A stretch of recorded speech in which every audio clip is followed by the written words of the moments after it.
ঠিক আছে দেখায় আর জলিল ভাই নয় এই রাস্তাতে মাঝে একটা মক্কেল যাও যদি না কাম কাজটা হয়। জলিল ভাই আসসালামু আলাইকুম ওয়া রাহমাতুল্লাহ। ওয়ালাইকুম সালাম ওয়া রাহমাতুল্লাহ। এ ঘটক তুই তো ফির বেলা দিন পর আমারে তুই তো ফির দোলাবাড়ি তো কি ভালো আছেন ভাই? ভালো না থাকি আর কি করবো, মানুষের বাড়িতে ভুই বাড়ির কারণ প্রকাশ হচ্ছে, আমার ভুইলা ভালো আছে তাই আমরা বাপ বেটায় বুদ্ধি করেছি যে ঔষধ দিবেন একটু আগুতে দেবো আমরা। যাও তুই যাবে ভাই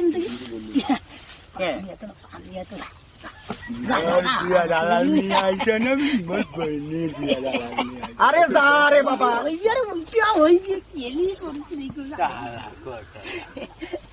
এ বাবা দাঁড়া জবদাম নিয়ে আসি মুই বেরোলা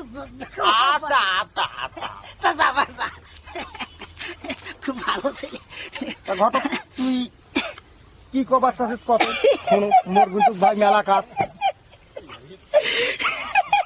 আর এলা আমি তোমার কেমন আলাপ আর ঘটক কেনে যায় মানুষের বাড়ি, এই জিনিসটা তোমরা বুঝতে পারছেন না।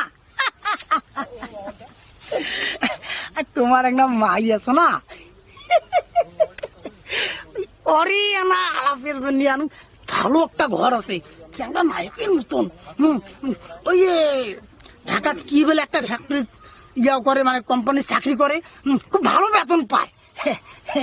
তা তো বুঝুনু শুন, হ্যাঁ মোর বেটি তো ভাই মুই এলাই বেঁচে খাই না, এইবার আইয়ে পরীক্ষাটা দিবে তারপর মোর বেটি বেঁচে খাওয়ার চিন্তা ভাবনা আছে, এর আগত মোর চিন্তা ভাবনা নাই। আরে তা ভাই শুন, মোর বড় ভাই একটা বেটি আছে, আর ওই সোয়াটারে আলাপটা ধরি যাতো থাক ভাই, কেন রে?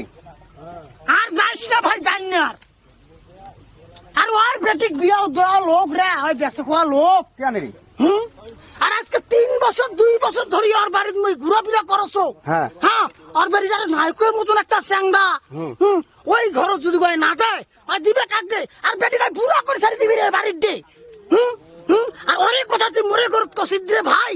হ্যাঁ, তোর ভাই অনুরোধ লাগে তুই ওর কাছে মুখ কই নে ভাই, মুই মাপ চাও তোর ঠিক না ভাই, মুই এলাই বেটিক বেঁচে খাইম না, তুই বুঝেছিস না কেন রে? মোর মেলা কাজ আছে, তুই যাতো ওই ওরে বাড়ি যা। আসসালামু আলাইকুম জলিল চাচা। ওয়ালাইকুম সালাম। ভালো আছেন? হ্যাঁ হ্যাঁ আলহামদুলিল্লাহ। কি অবস্থা জলিল চাচা, ঠান্ডার এই অবস্থাতে? এইটা আমার বড় ভাই জমি তো এই যে কারণ প্রকাশ হচ্ছে, তো আমার তো ভালোই আছে, এই জন্য কথা যে আগা ভাগা আমরা দেবো। শোনেন জলিল চাচা, এই ধানটা তো